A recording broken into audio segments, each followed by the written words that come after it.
So this is actual spinning mills.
What's new in textile? How are we going to know that unless and until we hear it from Dr. Mohammed Tasif? He is here from University of Leeds, United Kingdom. Over to you, sir. Good afternoon, everyone. I'm Tasif, and thank you very much for being here. I'm a program manager for MSc Textiles at University of Leeds. What I aimed for today's presentation was to look at application and show you real examples that these things are happening. It's more than just, and there's a rich history of textile over the years. Things have changed. We used to have big blow room. So this is going to be a video of a Google jacquard. So Google it. So Google and Levi's did this project where your jackets, they had put some threads, so yarns with a metallic core, and then some electronics in the button. So then you could talk to your mobile. So you could swipe and you can talk to your mobile and connect to your mobile from your cuff. So Google jacquard is there for last 4 years or 3 years. So these big companies, textile, wearables, electronics, so these things are rapidly happening. Thank you very much, sir. Now we are going to have a very interesting panel discussion, and that would give the audience a chance to be a part of it as well. And after that, we would have the closing remarks and then eventually a cup of tea to end it all nicely. And I'm now going to call the participants of the panel discussion, which is themed at the key global trends steering the textile industry. So the first participant is Haroon Ellahi. Second participant is Josh Nottermans. He's from SPG Prints. Ralph Miller from Tushla. Dr. Mohammed Tasif, University of Leeds. Amjad Beg, he's a textile consultant. And Khurram Iqbal, he's the CEO GS Group. Mr. Haroon Ellahi Shaikh is going to moderate the session, so over to you. I hope. Good to go. Hello and a good afternoon to you all. Thank you all for joining us today for this auspicious and illustrious summit. Today's panel discussion will be on key global trends steering the textile industry of this world and for Pakistan's role in it. We are going to be discussing what are the global trends and how to recognize these trends, how the new trends are changing the landscape of the global textile industry, and what steps industry should take to adopt these challenges. While we have a very illustrious gathering of top minds, researchers, supply chain partners, consultants, leading printing, machinery manufacturers, and leading German spinning manufacturer, we will also like the audience members to be part of our discussion today and ask maximum questions. So I'll start with Mr. Rolf Muller to introduce himself And in the sequence from the right to the left, each participant can perhaps in about 45 seconds introduce themselves and what their company does, and then we can open it to the questions. Yes, okay, good afternoon. My name is Ralph Müller. I'm the responsible salesperson from Trützler here for the Pakistan market, not only Pakistan, also other major markets. Trützler is manufacturing of blowroom carts, draw frames, lap winder combers, so everything in the spinning preparation. And this is also why we're here. We're having decades long of sales here in Pakistan, many references and also many customers. And Pakistan for us is one of the top 3 markets for our deliveries from Germany. And this is why we're also paying great attention, and there's also the reason why we're here. Wonderful. Thank you so much. I'm responsible for all digital textile activities within SPG Prints, formerly known as Stork, and probably you know us better than Stork. Invented rotary screen printing 70 years ago and started digital printing 30 years ago. I'm also in digital printing for 30 years, and I represent the global development, marketing and sales of both machines and inks. Thank you so much for that lovely presentation. Because we're going in sequence, I'll make a small presentation on myself. My name is Haroon Ellahi. I'm a director at the Nagina Group, which is a composite spinning and weaving textile group in Pakistan, and I will be your key moderator this evening. Yes, sir. Assalamu alaikum. My name is Muhammad Amjad. I was basically working as textile engineer, plant manager in different companies. After working for like 7 to 8 years, I started consulting services for technology and business part.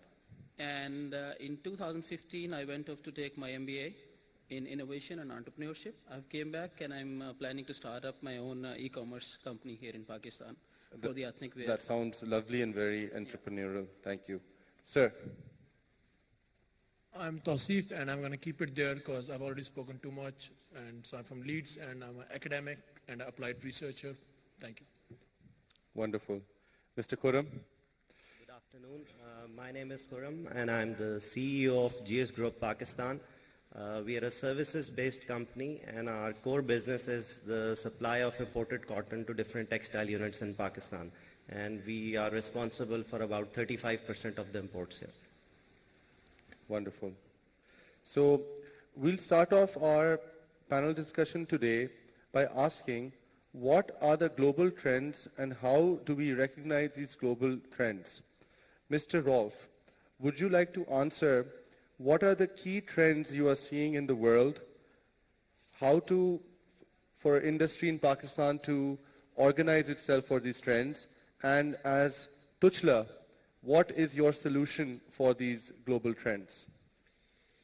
I think for the trends we need to diversify into different directions. One is the point of view as a machine manufacturer. So recent trends certainly have been to focus on control, reduction of the product costs of our customers. So whatever is being produced by KG, that we made machines more efficient, that we made it more productive, energy saving, less labor, all these subjects, so that our customers could control their product costs to be competitive in a global. We look forward to German precision led by Trützler Group to make the 4.0 model more closer to Pakistan, because that's a pressing need Pakistani industry needs. Bringing it to my good friend Mr. Notterman, the Dutchman from SPG Prints.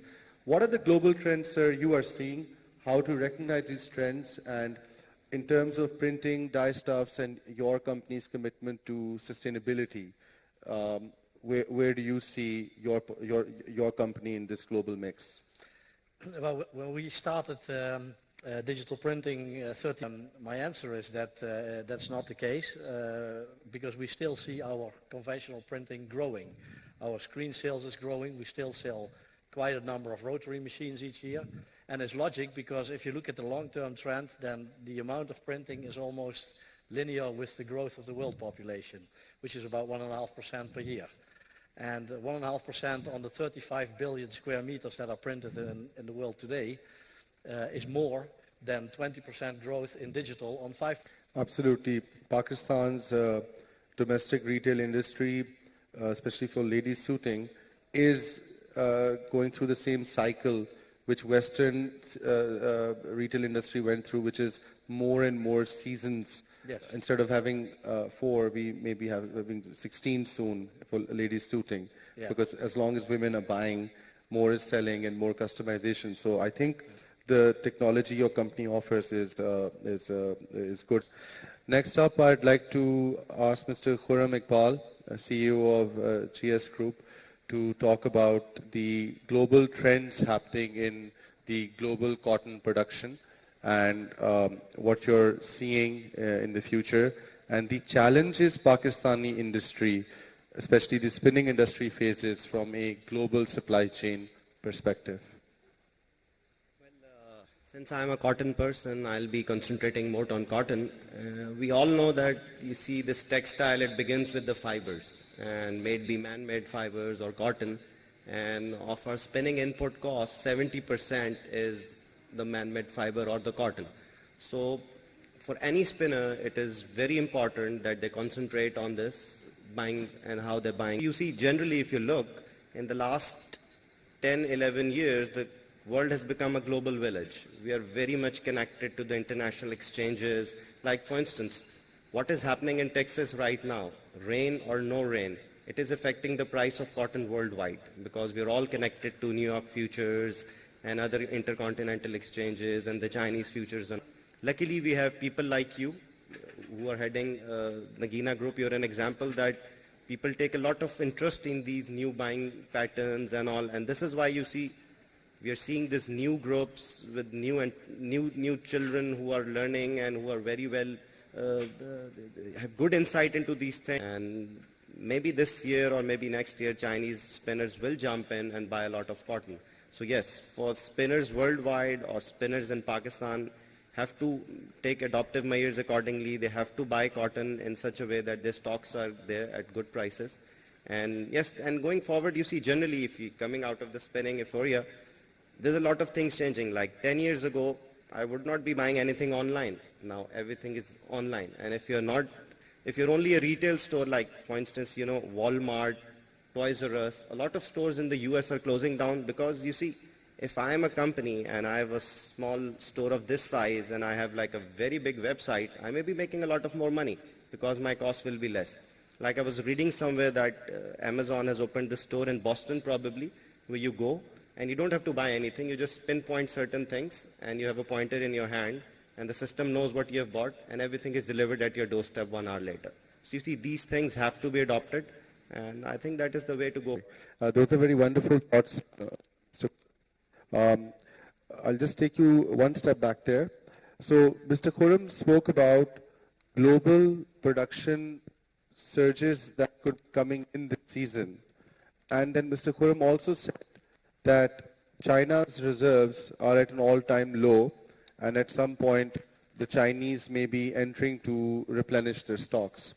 So I personally feel as the moderator over here that this is the single biggest short-term event which is going to be affecting Pakistan's spinning, weaving, dyeing, knitting, printing, your machinery sales, your dyeing sales, your academic funds which come in, how industry reacts to, you know, a material that costs 70%. It could double. It could maybe lose 1/3 of its value. So, Mr. Khurram, maybe for the audience members and the committee members here, a bit more on the China dynamics on and what it is. I think our stakeholders here would enjoy that. You see, looking at the input cost, now Chinese, what they do is, in terms of cotton I'm speaking, they always like to build stocks. You see, that way, like for instance, if the world is having a stock of 110 million bales of cotton, China used to be carrying about 50%. But over the years, what has happened is their strategy has changed. They're investing more into food items and perishable things. They're not investing that much into cotton. So that is the reason over the years, the cotton stocks there have gone.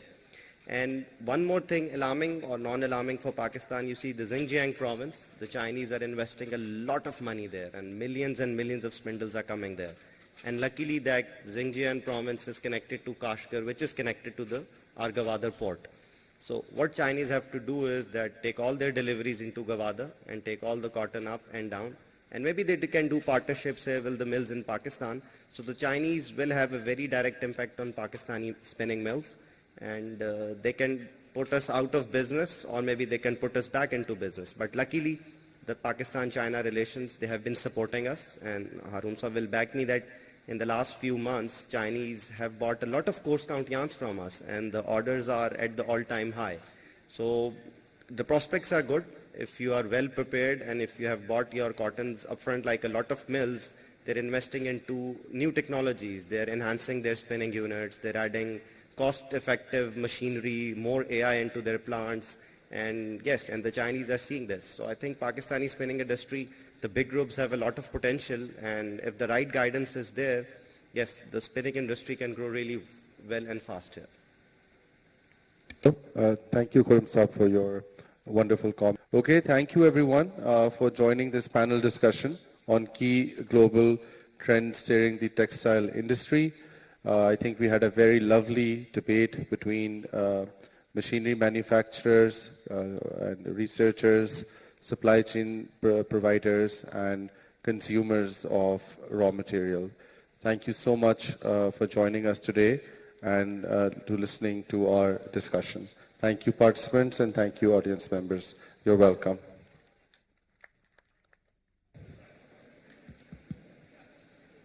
Thank you so much for a wonderful discussion.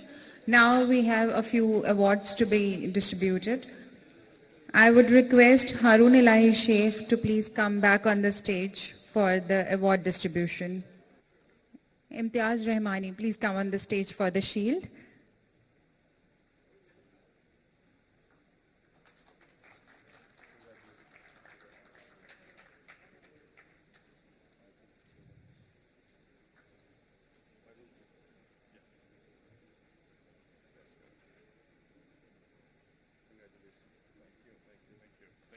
Thank you. Next award is for Amir Ahmed.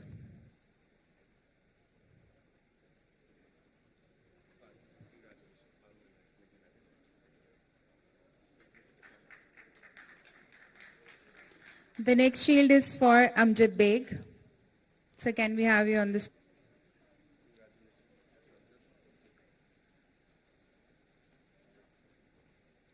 Muhammad Ayub, can you please come on the stage to receive your shield?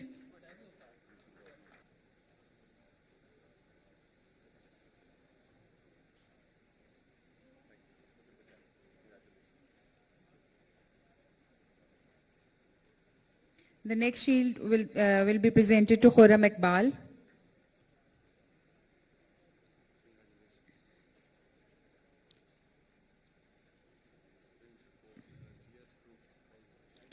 The next shield is for Kainat Khan. Very much. I will now request Imtiaz Rastkar Saab to please come and present the shield to Haroon Ellahi Shaikh.